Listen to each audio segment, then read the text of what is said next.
Hey guys, so in 2021 I joined Miss Universe Philippines and I fulfilled my childhood dream of becoming a beauty queen. So what happened was that they changed the height requirements, they removed it completely, and standing at 5'3" I was able to join. And it was life-changing, not just for me but for a lot of people, because it opened up pageantry to people who were outside of the standard that we are so used to seeing on screen. So as a kid, I've always watched beauty pageants. I've always recognized its impact. I've always seen how it's so inspiring to a lot of young girls especially, and I was one of those who really believed in the platform, and I still believe in the platform. However, for today's video, I do want to talk about its effect on my body image and my current body image journey, especially having gone through this rigorous process of going from the top 100 to the top 16 of Miss Universe Philippines. Again, for this video, I just want to reiterate that I am not singling out any organization. I'm not singling out any individuals. I am talking about pageantry in the Philippines as a whole, as part of our culture, and the effect it can have on candidates. So I would like to share my experience because I know that a lot of people, especially young impressionable Filipinas, are experiencing body dysmorphia, eating disorders, negative self-image, and it's just something that I think we should bring attention to. Pageantry is not just glamorous, it's a very exhausting and at the same time impactful process and journey that a lot of young women have to go through, especially if they subject themselves to it. So that's why I'm speaking on this matter, and hopefully I can share and shed light on what it's like to be a beauty queen. That being said, hey guys, it's your girl Ayn, and this is the channel where we pursue our best selves yet.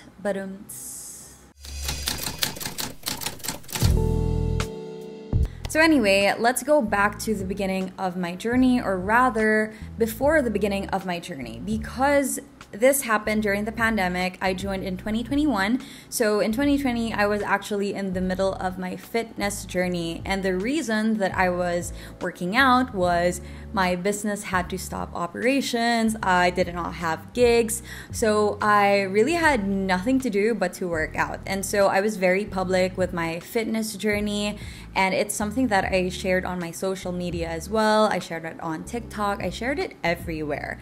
Now, a lot of people had the misconception that I was trying to lose weight because of the pageant, but actually I didn't know that I was actually joining the pageant until the top 100 was announced. So for me, pre-pageant, I was focusing on working out and dieting, mostly because number one, I wanted to be a better athlete. I wanted to be a better rock climber, and number two, I wanted to build muscle because it was something that I learned I lost, especially being a high school athlete, a college athlete.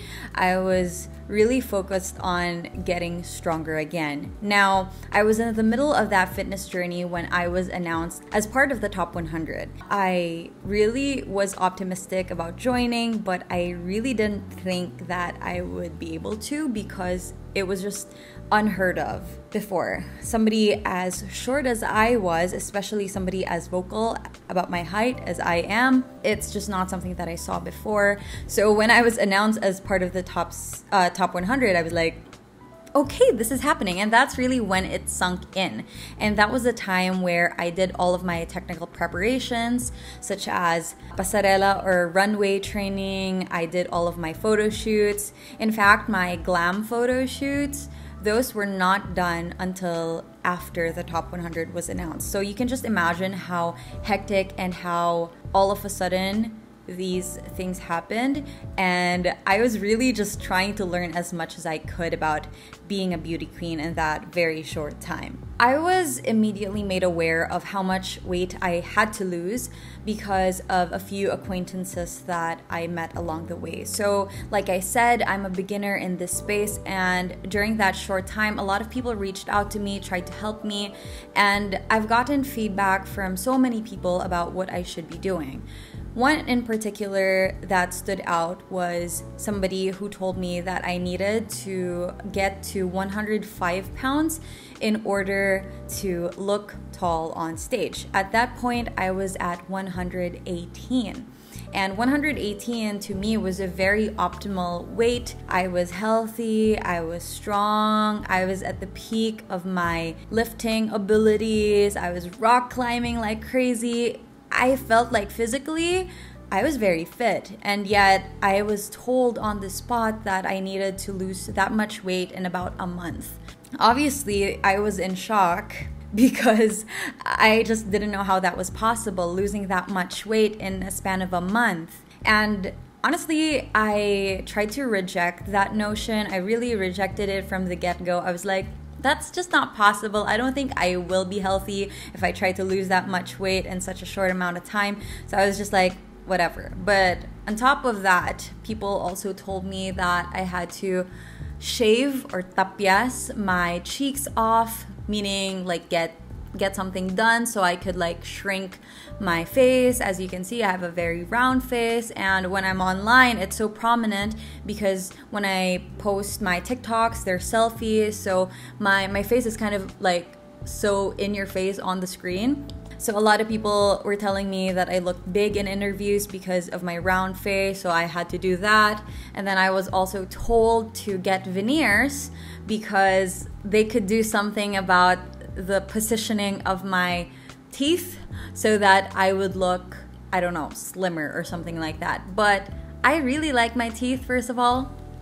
Thank you, Doctora Encarnacion, because I've had braces from 6th grade up until 3rd year in high school. So my younger self worked hard for my teeth. I really like my teeth. So I don't know what they were talking about. Now anyway, what that experience really taught me was how restrictive the kind of beauty standard people are looking for when you talk about pageants. Now, I've seen a lot of beauty queens who have different looks, who vary in the way that they hold themselves and present themselves, but at the end of the day, the norm was still tall, skinny, that's it.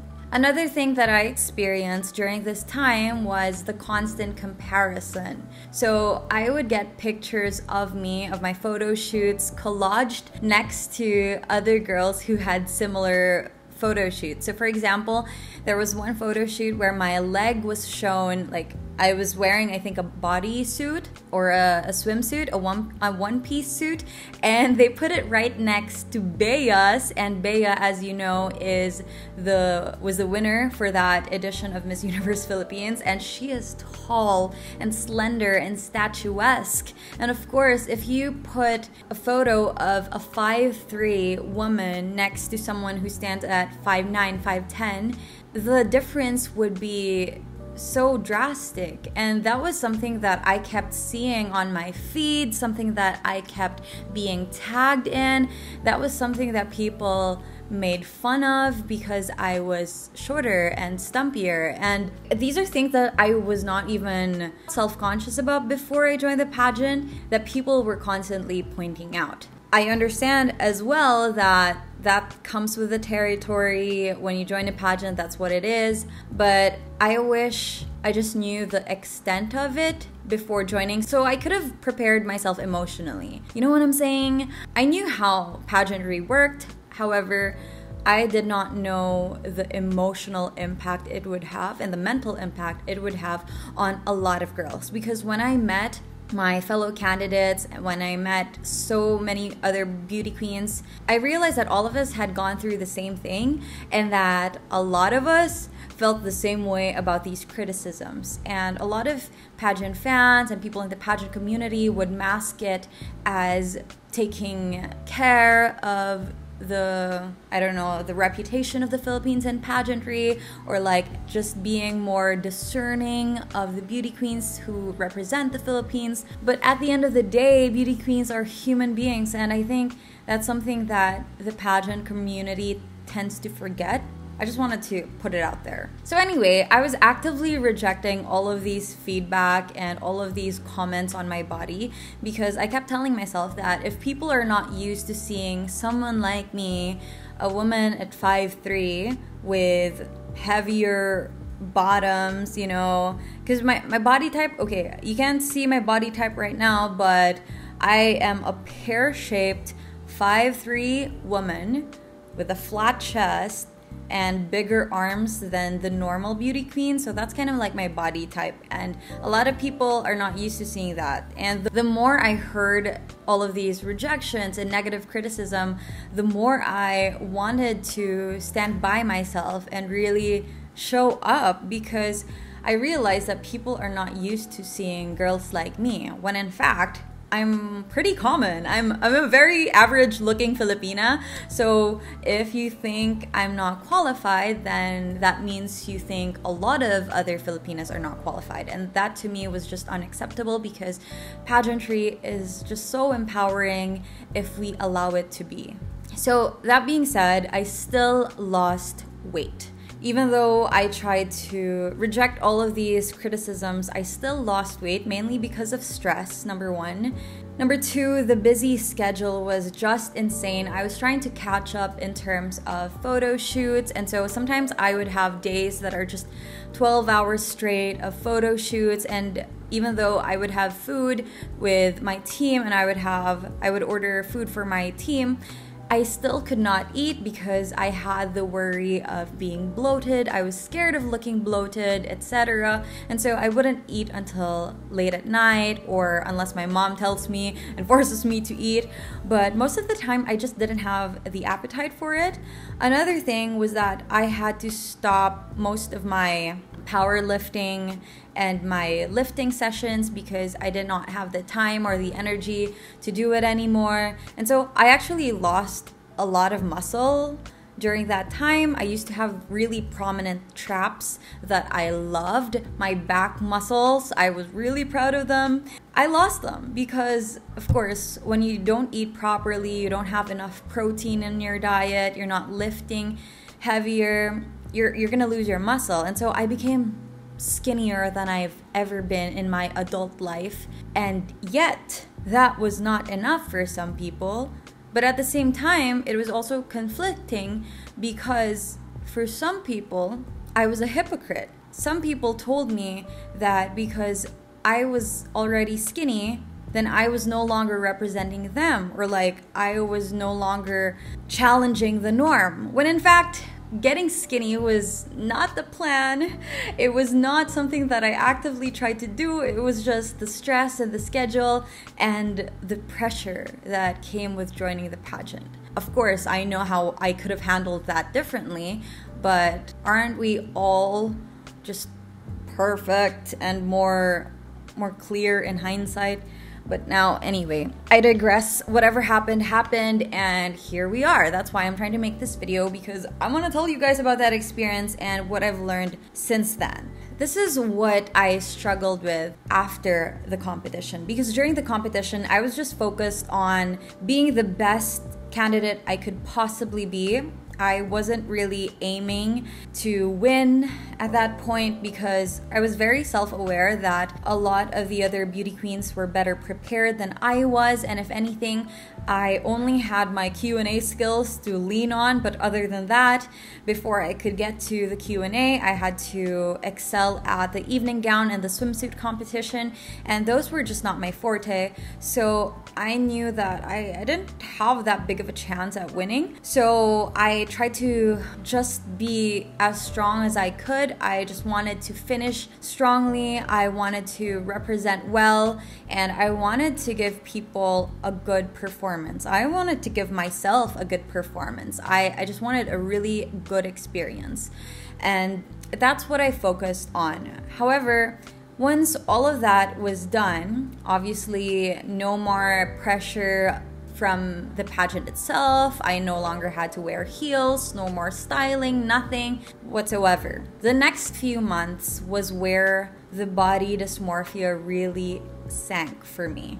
It really slowly evolved, and my body image deteriorated slowly after the pageant. some of the things that I was very self-conscious about was, number one, my arms. Even though right after the pageant I was so skinny, I thought that I had big arms because I read in a comment once that I had bodybuilder arms. And I was like, now looking back, what?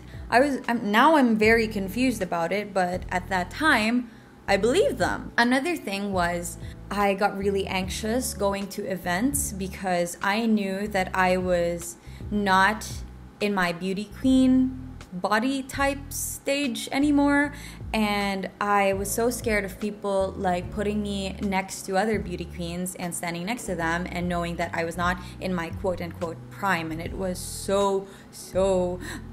it was just making me so anxious. I just felt so uncomfortable. I was so self-conscious, and I saw it in the way that I posed in photos. I saw it in the way that I moved in interviews. It was bad. But anyway, what happened after the competition, I really was not ready for. I was fully prepared to fortify myself mentally, emotionally, physically for the competition, but what happened after, I was not prepared for that. So here's what I did. How I'm healing and how I am working with my body image so that I can go back to my happy, healthy self is, number one, I've gone to therapy. I honestly believe that therapy is for everyone. Everyone can benefit from therapy. You don't have to have a mental illness or anything to have therapy. Going to therapy is like going to mass every Sunday. I mean, you go to mass to spiritually nurture yourself. You go to therapy to mentally nurture yourself. You go to the gym to physically nurture yourself. You go to therapy to emotionally and mentally take care of yourself. It's kind of like that. That's just what it is. Another thing that I did was I reevaluated my values and my core. And I really took a step back and asked myself, okay, what's important to me? What do I really care about? And what should I be working on? And that's why I went to Spain to visit my friends who had a baby, and I stayed there for 2 months. I wanted to write a book. I worked on that. I worked on other projects that were not related to social media and pageantry and hosting. So I was very lucky that I had the privilege to step out of Manila and all of the events, and honestly that was so healing for me, especially seeing how people treated me differently there, obviously, because number one, nobody knew me. I could not speak the language. It was so fun. But more than that, I also realized that my perception of size and bodies were just so... My perception was so distorted. When I was in Spain, I had gained, I guess, about 15 to 20 pounds already, and I thought I was so big. But when I went to stores, I was a size small. So imagine just the absolute disconnect. I kept telling myself that I was big, I was large, I was blah, blah, blah, blah, blah. And then I went to the store and I was small. It really made me look at things differently and realize that what I was looking at as a big deal was not really that big of a deal. But it was affecting me as if it was a big deal. So then I'm just happy that things are different now, and that really helped me. Another thing that I worked on before I went back to the gym was my body image and my mindset. Because before, when I was trying to work out and trying to lose weight, I was always talking to myself in the mirror negatively. So whenever I would do my sets and I would see myself in the mirror, I would be like, I don't like how that looks like, blah, blah, blah. I would criticize my thighs. I would criticize my stomach. I would criticize so many things about myself. And it was not productive. I would go to the gym and just hate myself. So before I re-enrolled at the gym, I needed to take a step back, have fun with food again, enjoy myself again. And once I was emotionally ready, once I was not hating myself for the little things, then I went back to the gym, because I knew that once I started working out, I would be focusing on what was really important, which was my progress, my strength, my health. And now it's just so much better to just keep going back to the gym, because when I go to the gym, I'm happy, and I'm not dreading the scale. I'm not dreading the mirror. For events, one of the things that really helped me, especially coming back to Manila and seeing the Manila world again, which is very tiny, by the way, everyone knows everyone, I learned to dress for myself and really dress wearing what I'm comfortable with. So for example, with this event from Netflix, I was so happy with this dress because I could strut around and really feel confident. It wasn't hiding my body, but it was accentuating the things that I enjoyed about my body. I was just really happy about that. I was confident throughout the night, and I did not have the anxiety of like running into people. It was just so nice. I love that outfit. I also loved my outfit during Halloween. There was a Halloween party that I attended, and typically when I wear really tight clothing, I would feel off and awkward and self-conscious, but because I worked with a stylist who really knew how to make me feel good about myself, he didn't criticize me. That's Gerald, by the way, somebody I worked with back in Miss Universe Philippines. Love him so much. He makes me feel like this is okay and like I'm perfect, my body is perfect the way it is. I don't need to change anything. And that honestly is something that you want in people that you work with. You don't want people telling you that, oh, you need to lose this and that, and you need to change this and that. No, the best you comes out when you feel your best. And that's where I want to go moving forward. I want to feel good, and I want that to fuel the way that I look and how I deal with everything else. First and foremost, I want to be happy inside, and then I can work on the outside later. I also started to set new goals. So now I'm powerlifting. I want to get back into rock climbing, but with my powerlifting coach, Coach Pao, she's really helped me see fitness in a more scientific light. So I've been working on my back, for example. I really have bad lower back pain, so that's something that we've been working on. I've been working on my form. I've been working on like my muscle and my gains, and it's been really fun. It's definitely a learning process, but it's nice to be a beginner again and see where this journey can take me. So yeah, I'm a power builder now. And finally, I started subscribing to body neutrality more than I do body positivity. So I know there is a bit of a confusion with those two terms. Body positivity is basically like celebrating your body at any size, any weight, etc. Whereas body neutrality is less about celebrating, it's more about existing.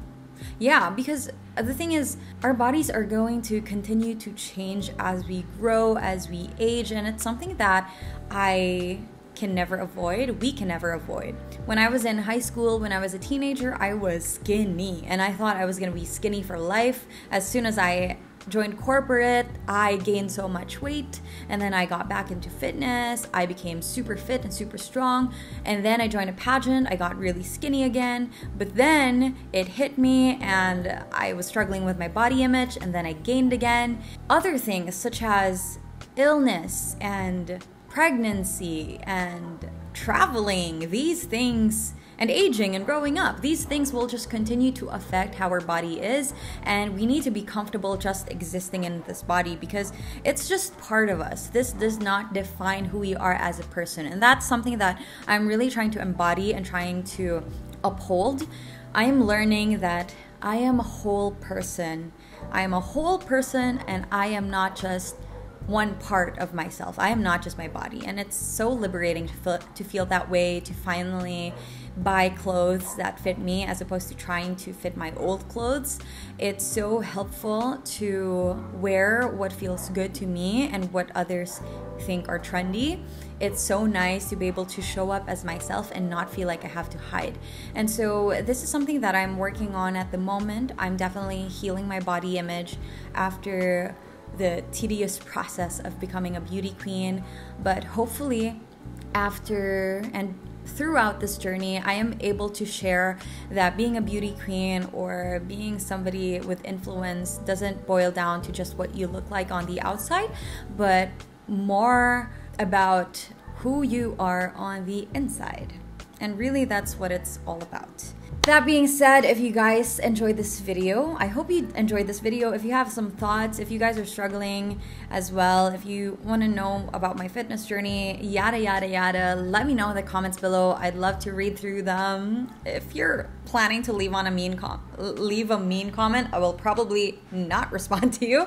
But that being said, if you enjoyed this video, hopefully you can subscribe below, click that bell button, leave a comment, follow me on my social media. That's Ayn Bernos, AYNBERNOS. I also have a podcast called Camp Confidence Radio, where we talk about entrepreneurship, self-development, and self-care, all of the above, etc. Anyway, thank you guys so much for watching, and I hope you stay confident. Bye!